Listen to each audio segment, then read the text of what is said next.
Épisode 26. Toy Boy. Coupez! Coupez! Sawyer, tu me réajustes ça, s'il te plaît? Pas de souci, Chris, répondit Sawyer. Celui-ci se dirigea vers la première rangée de figurants installés devant leur pupitre. Allez les jeunes, on se reconcentre là. Jack, Aaron. Ok, c'est pas vous que le prof interroge, mais vous êtes directement derrière Summer et Alejandra, pile dans la caméra. Alors vous regardez devant et pas derrière. Vous m'atterez quand on aura terminé de filmer. Je souris à Tina, assise au pupitre situé juste à côté du mien, dans le fond de la salle de classe. Elle se pencha vers moi. « Ça fait du bien quand c'est pas nous, hein ?»« Oh oui !» approuvai-je. J'étais parvenue à parler de ma mésaventure avec Tina. Il m'avait fallu un peu de temps, mais j'avais fini par le faire, car je préférais qu'elle entende l'histoire de ma bouche plutôt que la version cancan d'un technicien. Elle ne s'était pas moquée, non. Au contraire, elle s'était montrée compatissante. Apparemment, merder et se faire engueuler sur un tournage était un passage obligé pour tous les jeunes acteurs. Wayne m'avait également beaucoup aidé. Le soir de ma journée maudite, nous avions passé près de 2 heures au téléphone à parler de ses expériences et de ses déconvenues professionnelles.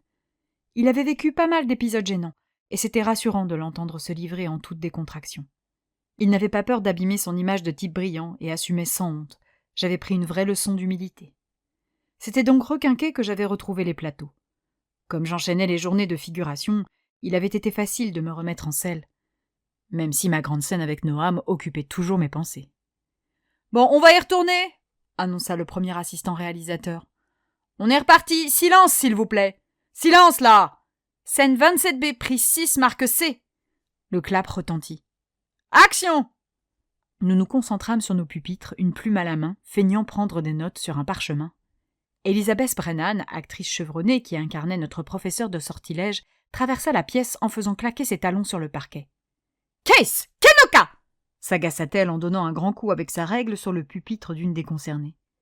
Les 2 élèves de la maison Louakra sursautèrent. « Oui, Olam Connelly ?» balbutia Alejandra. Alejandra et Summer étaient monstrueusement talentueuses. À l'écoute, dans le ton, prêtes à proposer, de vrais professionnels. Entre elle et nous, les figurants, il y avait un écart abyssal. D'ailleurs, quand je tournais avec elles, je devais toujours lutter pour rester dans mon rôle et ne pas les observer trop intensément, à la recherche de quelques bons trucs pour jouer la comédie. En vue de ma super grosse scène de la mort qui tue avec Noam, bien sûr. « Vos bavardages sont insupportables !»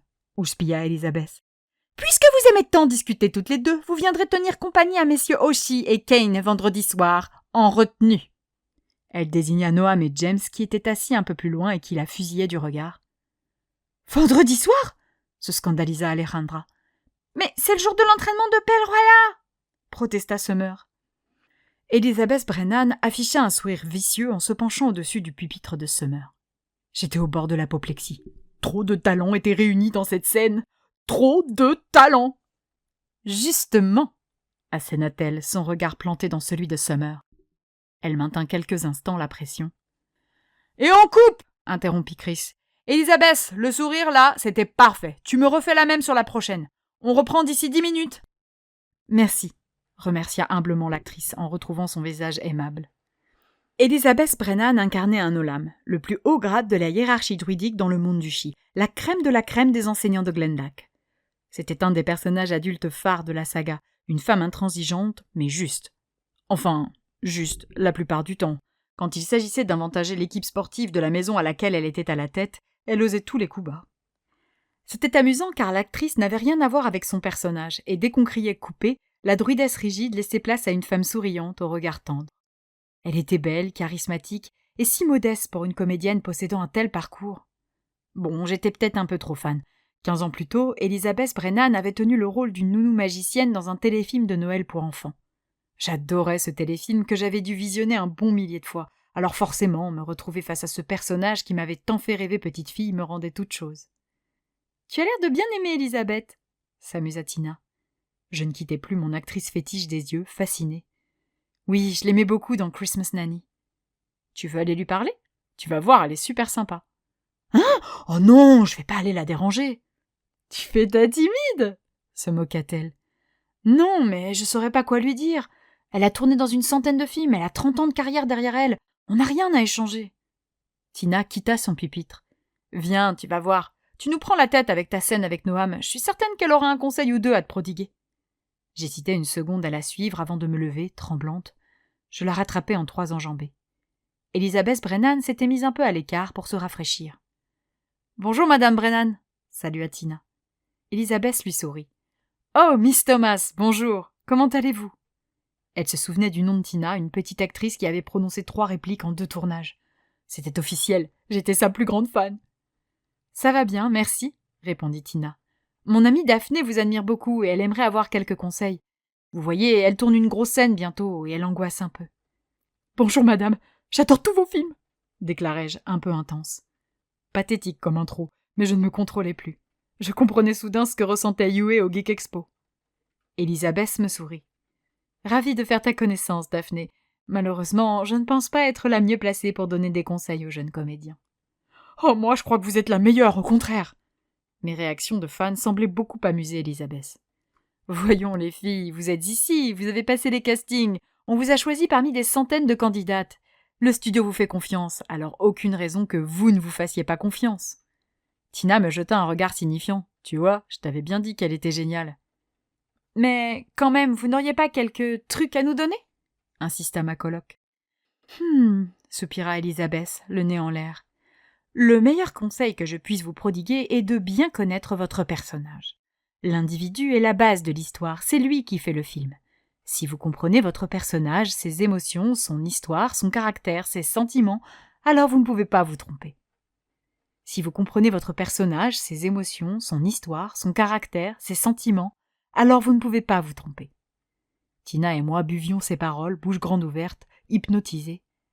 L'intérêt que nous portions à Elizabeth Brennan n'était pas passé inaperçu auprès des autres figurants, et 4 d'entre eux s'étaient approchés pour écouter notre conversation. « Travaillez votre texte, mais sans excès. Laissez une place pour l'improvisation. Vous gagnerez en naturel, » continua-t-elle. « Vous devez vivre votre personnage, devenir lui, être habité par celui-ci. » Je la fixais en admiration. S'était-elle vraiment prise pour une nounou magicienne capable de faire apparaître des cadeaux en claquant des doigts ? « Et puis, » reprit-elle, « gardez toujours dans un petit coin de votre tête que vous avez beaucoup de chance d'être là où vous êtes, qu'il faut profiter un maximum, car dans ce métier, rien ne dure. » Nos sourires se crispèrent, bien sûr. « Vous pensez qu'on aura du mal à rebondir, c'est ça ?» lança un garçon à peine plus âgé que moi. Elizabeth sembla toute gênée. « Ce n'est pas à moi de vous dire ces choses-là. Vous êtes si jeune, vous avez encore le droit de rêver un peu. » « Vous pensez que nos personnages nous colleront trop à la peau pour pouvoir faire autre chose une fois la saga clôturée ?» demandai-je franchement. Les autres figurants me jetèrent des regards horrifiés. J'avais osé. Elizabeth Brennan sourit tristement. « C'est bien résumé, Daphné. Des sagas comme celle-ci marquent la culture populaire, et pour vos jeunes fans, vous resterez toute leur vie ces personnalités d'un autre monde. Il vous sera alors difficile de convaincre un studio de vous confier des rôles différents, des rôles d'adultes, sous peine de perdre le public. »« Mais il y a des gens qui ont réussi à faire autre chose !» protesta la figurante que j'avais calmée à coups de coude le premier jour. « Oh oui, bien sûr !» concéda Elizabeth. « Il y a toujours des exceptions, mais combien de succès pour un millier d'échecs ?» Nous nous observâmes les uns les autres. Nous étions 6 là autour d'Elizabeth Brennan. Dans le meilleur des cas, un seul d'entre nous parviendrait à tirer son épingle du jeu. Et encore. C'est pour ça, les enfants. Profitez. Profitez un maximum, nous conseilla-t-elle. Mes jeunes amis, on va y retourner, annonça Sawyer en tapant dans ses mains. Il était habillé d'une chemise en flanelle verte à marbrure beige. Une horreur. C'est donc sur cette note un peu pessimiste que nous reprîmes notre tournage. Il était 16h lorsqu'on nous libéra enfin. « Tu veux qu'on aille faire un tour en ville, pour une fois qu'on a un peu de temps libre ?» me proposa Tina. « Ça aurait été un plaisir, mais j'ai photo. » Il arrivait régulièrement que les comédiens soient appelés pour une séance photo post-tournage, en costume. La plupart de ces séances concernaient les acteurs principaux, mais aujourd'hui, c'était mon tour. « Ah oui, c'est vrai. Je crois que Rhys en est aussi. On se retrouve à la villa quand t'as fini ? On mangera ensemble, si tu veux. » Je souris en coin. « Ok, mais j'ai rendez-vous à 21h. »« Avec ta copine chiante ?»« Non, ma copine chiante, comme tu dis. Je l'appelle dès que je sors du studio. À 21h, j'ai rendez-vous en ligne avec son frère. »« Ah, parce que tu dois te farcir toute la famille ?» Sa réaction me fit rire. Disons que dans ce cas précis, c'est moi, la copine chiante. Elle ne sembla pas bien comprendre ce que je voulais dire. « Ok, bah on se voit tout à l'heure de toute façon. »« Ça marche, à tout à l'heure. » Tina s'éloigna. Je m'apprêtais moi aussi à quitter le plateau pour rejoindre le maquillage quand un jeune homme se posta devant moi. « Hé, Daphné, c'est bien ça? Moi, c'est Aaron. » « Ah, bonjour Aaron, dis-je, un peu surprise par l'introduction. Il sourit en constatant que je ne me braquais pas. « Je me demandais si tu accepterais de sortir boire un verre avec moi ce soir. »« Oh, Je m'arrêtai là, prise au dépourvu. Il avait de longs cheveux blonds, des yeux verts espiègles et un sourire splendide. Pourtant, toujours rien. « Je suis désolée, mais j'ai autre chose de prévu ce soir. Peut-être une autre fois ?» ajoutai-je pour ne pas être trop désagréable. « Je comprends. Demain soir ?» proposa mon prétendant sans trop y croire. Je serrai les mâchoires. « Non, je suis désolée. C'est très gentil, mais je ne suis pas du tout dans cet état d'esprit. » Il aurait dû me plaire, ce jeune homme. Il était charmant. J'en arrivais à me décevoir moi-même. « Oh, ok, pas de souci. Peut-être sur le prochain tournage, qui sait. Voilà, un autre moment. » Il resta en face de moi à m'observer, le sourire aux lèvres, attendant une confirmation de ma part, un « oui, on voit ça l'an prochain ». Mais je savais pertinemment qu'il n'y aurait pas de prochaine fois. Mon cœur était fermé. Je m'arrangeai donc pour fuir son regard et passai devant lui pour filer au maquillage. Merde, qu'est-ce qui ne tournait pas rond chez moi? Je n'avais jamais eu autant d'ouverture, je ne m'étais jamais retrouvée dans une telle position de force dans le jeu de la séduction. Pourtant, je n'y arrivais pas. Je maudis Erwan pour la 1000e fois depuis mon arrivée à Bray. Il m'avait ensorcelé, cet abruti, impossible autrement. Après un bref passage au maquillage, je rejoignis le plateau C, le plus petit plateau du studio, qui avait temporairement été aménagé en studio photo. En entrant, j'aperçus Rhys, Summer, James, une figurante rousse avec laquelle je travaillais souvent, et Noam, qui patientait sur le côté. Nous serions 6 pour cette séance photo, un nombre pair, 3 filles, 3 garçons. Je fis la grimace en réalisant tout à coup qu'il s'agissait d'une séance en couple. Dans la saga, il y avait bien sûr la romance Kame Adélis, mais il y avait également la romance Case Aberthold, interprétée respectivement par Summer et Rhys, et la romance Willam Elowen, interprétée par James et, très probablement, cette fille. Il y avait également 2 romances homosexuelles, une saphique entre Kenoka et Nessa, ainsi qu'une histoire d'amour tragique entre 2 professeurs masculins de l'académie. Mais bon, aujourd'hui, c'était visiblement la séance hétéro. Youpi! Bonjour! Saluai-je poliment le groupe. Daphné! S'exclama Summer en se jetant sur moi pour me serrer dans ses bras. Je restai raide, un peu décontenancée par cet élan d'affection, certes sincère, mais un peu surprenant étant donné notre degré d'intimité. Désolée du retard, j'ai été retenue au maquillage, m'excusai-je platement. Et un petit peu par un prétendant qui me laissait de marbre, mais bon, je n'allais pas m'étaler sur le sujet. Ne t'en fais pas, la séance n'a pas encore commencé, me rassura-t-elle. Je regardais le fond vert sur lequel nous allions poser. Le photographe, un vieux type bedonnant, s'affairait autour de ses appareils. Son assistante approcha. « Bon, on va débuter par les photos individuelles. Qui veut commencer ?»« Moi !» cria Summer en levant la main. « Très bien, en place !» dit l'assistante en l'invitant d'un geste de la main à prendre place devant le fond vert.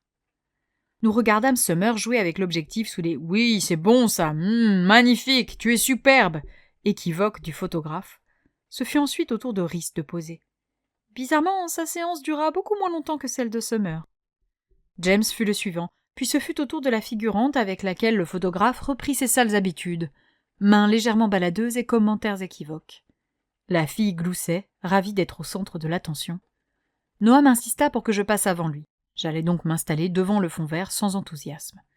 Je restais sérieuse, droite et froide, affichant simplement mon sourire de banshee. Le photographe se montra beaucoup moins tactile et stimulant avec moi qu'avec les 2 autres filles, et ce n'était pas pour me déplaire. Noam me succéda. Il prit la pose avec aisance, le regard dans l'objectif. Tout était calculé, on sentait qu'il était habitué.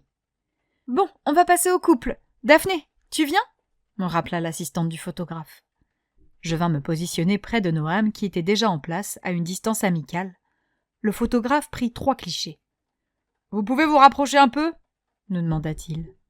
Je fis un pas vers Noam qui fit également un pas vers moi. « Encore, allez !» insista le photographe. J'avançai jusqu'à ce que mon épaule touche Noam. « Ça manque de glamour. Vous pouvez vous tenir par la main ?» Je pinçai les lèvres pour retenir un sourire gêné. Noam ne semblait pas non plus très à l'aise à cette perspective. Il avait les joues toutes roses. J'attrapai sa main comme un enfant de 5 ans attrape la main de son copain pour se mettre en rang. Mon partenaire réagit à peine, sa main restant immobile au creux de la mienne. « Oui, voilà, c'est mieux déjà !» se ravit le photographe. On continue comme ça. Rapprochez-vous plus que ça. Là, ça allait devenir difficile d'être plus proche. Noam, prends-la par la taille, ordonna le vieux pervers. Ouais, et mon avis? Et si je n'avais pas trop envie qu'on me touche? Noam leva la main. Je plantai mes yeux dans les siens avec mon regard « Vas-y, mec, essaie juste pour voir », prête à lui coller un pain. Il me sourit. « Je peux ?» demanda-t-il poliment. Je me radoucis. Bon, il avait fait les choses correctement. « Oui, tu peux. » Il enroula son bras autour de ma taille. Nous sourîmes au photographe. « Ah là là, vous êtes tellement beaux tous les deux !» s'extasia Summer, les deux mains plaquées sur les joues. « Oui, c'est vrai qu'ils vont très bien ensemble. » renchérit l'assistante du photographe, le regard pétillant d'excitation. La jeune, la grande, la vraie. Je tentais de ne me concentrer que sur le photographe qui continuait à nous prendre sous tous les angles. Noam restait professionnel, imperturbable. « t'imagines leurs enfants ?» suggéra James. À ce moment-là, j'eus une furieuse envie de m'emparer d'un de mes mocassins pour lui balancer à la tête. « Ah, un fils avec les yeux de Daphné et le sourire de Noam ?» proposa Summer. « Tellement sexy !» Mieux, une fille avec le sourire de Daphné et un physique équivalent à celui de Noam en version femme, trouva très malin de renchérir James en mimant une poitrine volumineuse. Je lâchai un long soupir d'agacement bien sonore en jetant un regard meurtrier à James. Celui-ci semblait très fier d'être un gros porc misogyne.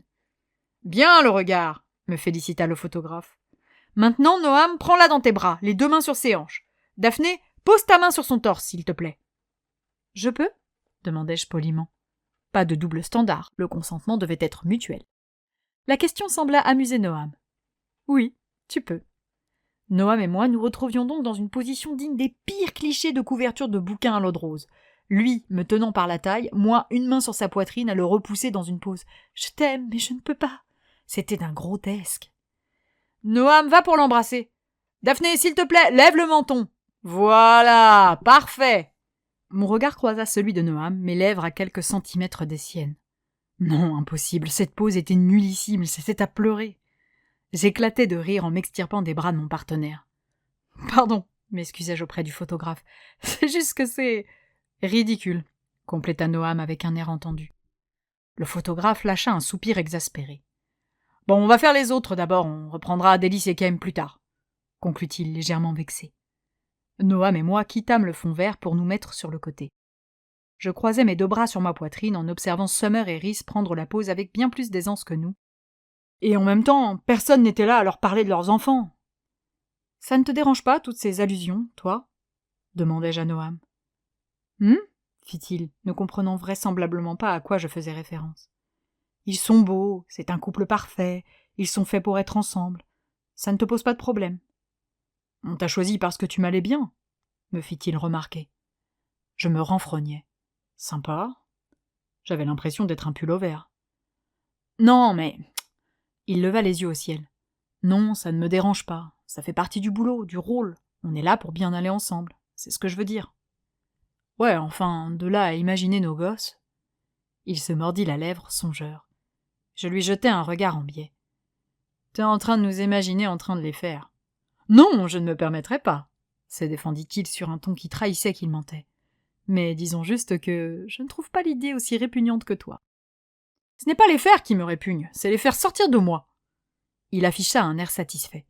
Je levai les yeux au ciel. « Et non, ça ne veut pas dire que j'ai envie de coucher avec toi. » Je reportai mon attention sur Summer et Rhys qui se collaient l'un contre l'autre, flirtant sans gêne. « Tu es marrante, » dit soudain Noam. Je me tournai vers lui, surprise. « Cette façon de discuter tout ce que tu trouves injuste ou ce qui ne te plaît pas, » enchaîna-t-il, « de refuser d'entrer dans le moule et de dire ce que tu penses vraiment. C'est quelque chose d'assez rare dans ce milieu. » Je ne comprenais pas bien, et il dut le lire sur mon visage. « Tu es entière et fidèle à ce que tu es, » développa-t-il, « tellement que quand tu te déçois, tu es prête à démissionner. » Je baissai la tête, un peu gênée au souvenir de ma scène ratée et de ma fuite dans les toilettes. « Je suis persuadé que Chris l'a vu aussi, » continua-t-il, « et que c'est ce qui lui plaît tant chez toi. Une telle sincérité, c'est rare chez les actrices. »« Ah ?» fis-je, réticente à l'idée qu'on cherche à me faire entrer dans la case actrice qui semblait dégoulinée de préjugés. Il hocha la tête. « Tu vois, je pense qu'il ne se serait jamais abaissé à courir derrière Alejandra ou Summer. » Je pinçai les lèvres. J'avais bien conscience que ce qui s'était passé avec Chris n'était pas dans l'ordre des choses. Un réalisateur qui rattrape une figurante pour l'inciter à rester, ça n'avait rien de logique. Et j'aimais bien l'explication de Noam. Je voulais te remercier pour ce jour-là, bredouillai-je. Mon futur amoureux à l'écran me jeta un regard intrigué. Tu m'as aidé alors que je n'avais pas été très sympa avec toi, donc merci, complétai-je. Il sourit. De rien. Et désolé également de t'avoir dit que tu étais prétentieux. Tu avais raison. Je ne te connaissais pas, c'était injuste. Il écarquilla les yeux sous l'effet de la surprise. Waouh, eh bien, merci de reconnaître ton erreur. Encore une qualité rare chez les actrices. Tu es acteur depuis que tu es enfant, c'est bien ça? Demandai-je, désireuse de repartir sur de bonnes bases. M'entendre m'intéresser à lui sembla le ravir. Exact. J'avais 2 ans quand j'ai commencé à jouer Tony, et j'en avais 14 lorsqu'on a tourné le dernier épisode de la série. Ah oui, ça représente un sacré morceau de ta vie. Il haussa les épaules. Je ne me rends pas vraiment compte. Pour moi, la vie normale, c'est la vie sur un plateau. J'ai grandi comme ça. Pas évident, mais du coup, tu n'as pas vraiment choisi le métier d'acteur. Tu es un peu tombé dedans, non? Il afficha un sourire amer. Je n'y suis pas tombé. On m'y a poussé. Et maintenant, je ne sais rien faire d'autre. Merci, papa et maman, lança-t-il ironique. Tu aurais aimé faire quoi? Demandai-je, un peu surprise par la tournure de notre échange. Je ne sais pas trop. Tout sauf ce métier de merde. Je ne répondis pas, ne sachant pas trop quoi dire. La vie de Noam, qui n'avait été jusque-là qu'amour, gloire et beauté à mes yeux, m'apparaissait soudain sous un jour bien différent. Nous observâmes les autres jouer les tendres amoureux devant le photographe. Je connais bien ce dont Elisabeth Brennan a parlé tout à l'heure, m'avoua-t-il. Je lui jetai un regard en biais. Monsieur avait les oreilles qui traînaient. Le passage à vide après un rôle qui colle à la peau? Il hocha discrètement la tête. Il m'a fallu presque 10 ans pour me débarrasser de Tony et trouver enfin un premier rôle. J'ai dû beaucoup insister. Plus personne ne voulait de moi. Combien d'auditions as-tu passé pour Kame? Oula, j'ai pas compté. Je crois qu'il y en a eu une 20aine, quelque chose comme ça. L'autrice n'était pas convaincue au départ, mais j'ai eu de la chance, j'ai le physique. J'ai toujours le physique. Je suis beau, c'est comme ça. Je clignai des yeux sous le choc. Ah ouais, donc je suis beau, comme ça, normal? Ok mec, ça va la tête? Tu passes encore les portes du studio ou... Il retrouva le sourire. Quoi? Ça te dérange? C'est un peu étonnant, oui, et je vais peut-être revoir mon jugement sur le côté prétentieux, du coup. Pourquoi mentir? Je plais, je le sais, point. Ce n'est pas de l'orgueil ou de l'arrogance, c'est un constat. Je le fixais, éberlué. J'avais bien vu qu'il avait confiance en lui, mais à ce point. Oh, allez, commença-t-il moqueur. Elle me court tout après, qui je veux, quand je veux. Même toi, tu me trouves beau. Je ne voulais bien évidemment pas répondre, parce que 1, c'était vrai, oui, je le trouvais beau, c'était difficile de dire le contraire, et 2, ça m'ennuyait d'être comme toutes les autres. Je l'ai vu dans tes yeux le jour de l'audition. Oh mon Dieu, mais il est encore plus beau en vrai, fit-il d'une fausse petite voix aiguë. Je me renfrognai. C'était ma voix, ça? La beauté, ça ne veut rien dire, tentai-je pour sortir de cette discussion sans avoir à admettre la vérité. Tu sais que j'ai raison. Allez, avoue que tu me trouves beau, insista-t-il avec un petit coup d'épaule. Je soupirai. Oui, bon, tu es pas mal, oui, reconnus-je de mauvaise grâce, mais ta façon de t'en vanter te rend beaucoup moins attirant. Je ne m'en vante pas, crois-moi, ça ne m'amuse pas. Je le détaillai pour juger de sa sincérité. Il souriait, mais ses yeux ne mentaient pas. Il ne semblait tirer aucune fierté de son physique. Pourquoi crois-tu que j'évite les figurants? Me demanda-t-il. C'est l'enfer de repousser tout le monde. J'avais toujours considéré la beauté comme un accélérateur. Je n'en avais jamais imaginé les revers. Une pièce, 2 faces. Et toi, tu n'as pas envie de me retourner la question? Tu n'as pas envie de savoir si je te trouve belle? S'étonna-t-il. Non, je m'en fous. Il fronça les sourcils. Ah oui? Oui, le physique, c'est bien, mais ça passe. Mieux vaut miser sur la tête. Je tapotais ma tempe avec mon index et me figeais en réalisant que je venais de citer ma grand-mère. Waouh, c'était officiellement la fin du monde. On va reprendre Kame et Adélis, annonça heureusement l'assistante. Le photographe nous fit signe de le rejoindre. J'emboîtai le pas à mon partenaire. On va partir différemment, proposa le photographe. On va miser sur du naturel, de la spontanéité, ok? Faites ce que vous feriez si vous étiez un véritable couple. Noam s'approcha. Je peux? Tu ne vas pas me frapper? Demanda-t-il en riant. Je souris. Il l'avait senti. Non, vas-y, c'est bon, on va pas y passer la soirée. Il me prit dans ses bras et me ramena contre lui. Je posai une main sur son épaule et fus surprise par sa musculature. Il semblait sacrément sculpté sous son uniforme. « Pas mal, hein ?» se gargarisa-t-il. Je secouai la tête. « Tu es irrécupérable. » Il se pencha un peu vers moi pour simuler une certaine intimité. « Tu es sublime, » me glissa-t-il tout bas. « Et toi, tu es un sacré bon acteur, » dis-je, pas dupe. Il se mordit la lèvre en m'observant. Le photographe nous laissait faire et se contentait de capturer le moment. Contrairement à un peu plus tôt, les autres participants à cette séance photo ne se moquaient plus de nous et de nos éventuels enfants. Ils restaient silencieux, seul le bruit du flash et du déclencheur perturbait notre petite mise en scène. « Qui a dit que je jouais ?» murmura Noam. Cette voix exagérément grave et ce regard de prédateur. Je levai les yeux au ciel. « Arrête de tricher et sois naturel un peu. » Il pencha la tête sur le côté et leva la main pour me caresser la joue. « Voilà, superbe !» se ravit le photographe. « Comme ça, c'est mieux ?» me demanda Noam. Il semblait bien sérieux tout à coup, et je retrouvais dans ses yeux cette vulnérabilité que j'avais aperçue le jour de l'audition. Je hochai la tête, un peu ému. Il était tellement beau quand il baissait la garde. « Oui, c'est mieux, » répondis-je dans un souffle. Nous nous regardions dans les yeux, perdus. Nous avions été choisis l'un pour l'autre et je devais bien admettre que j'avais un peu de mal à comprendre la décision de la production. Peut-être avait-il opté pour une fille banale afin de donner de l'espoir aux fans ? « C'est bon, je pense qu'on a ce qu'il faut », conclut le photographe, nous sortant de notre douce torpeur. Nous nous empressâmes de nous éloigner l'un de l'autre, un peu gênés de nous être laissés emporter par le moment. Summer nous observait, les larmes aux yeux. « Merci à tous, vous avez fait un super boulot. On vous libère !» annonça l'assistante du photographe. Je me tournai vers Noam. « Merci pour la séance. »« Non, merci à toi. C'est toujours un plaisir. Je pense vraiment qu'il faut qu'on apprenne à se connaître. Plus nous serons à l'aise ensemble, mieux ça rendra à l'écran. » Il approuva d'un petit coup de menton. « Ok, donc on dit ce soir 21h chez moi ? Sushi, champagne, on aura toute la nuit pour se connaître. » Je m'arrêtai une seconde, le rose aux joues. Toujours cette réaction de demeurer quand quelqu'un me faisait des avances. Je me serais collé des baffes. « Quoi ? Tu vas me raconter que tu as quelque chose de prévu ce soir ?» Je secouai la tête pour me reprendre. « Quoi ?»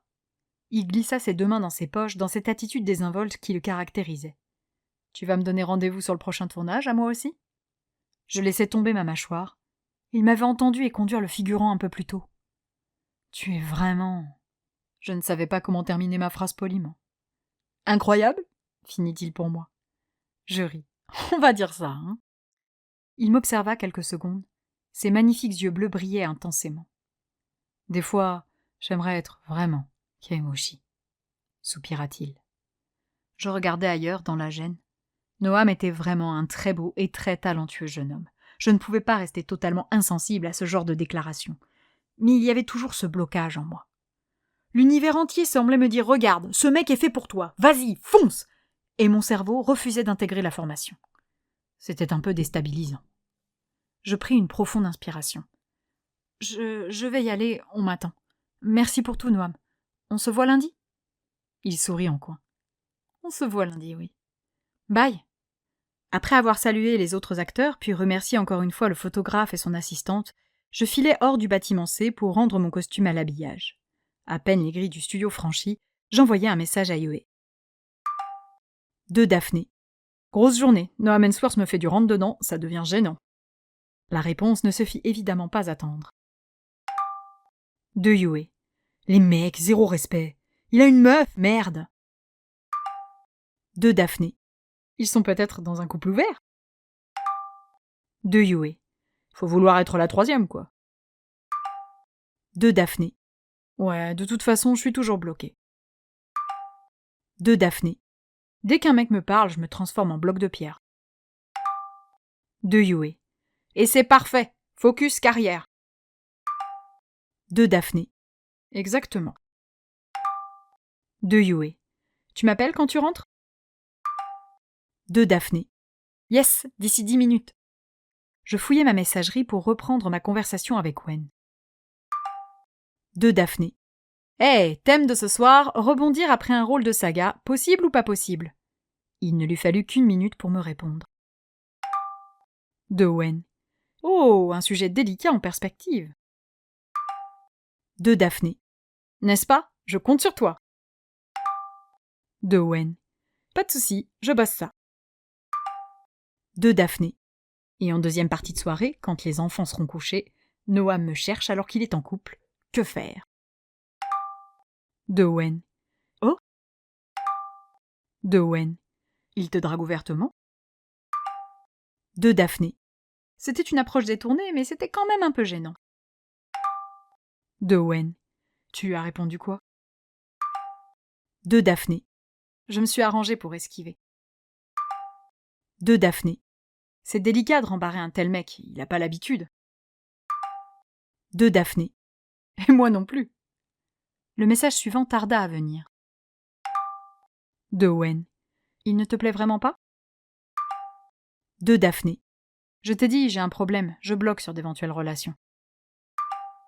De Daphné. Habituellement, je n'aurais pas hésité et j'aurais foncé. De Daphné. Je veux dire, voilà le morceau. De Daphné.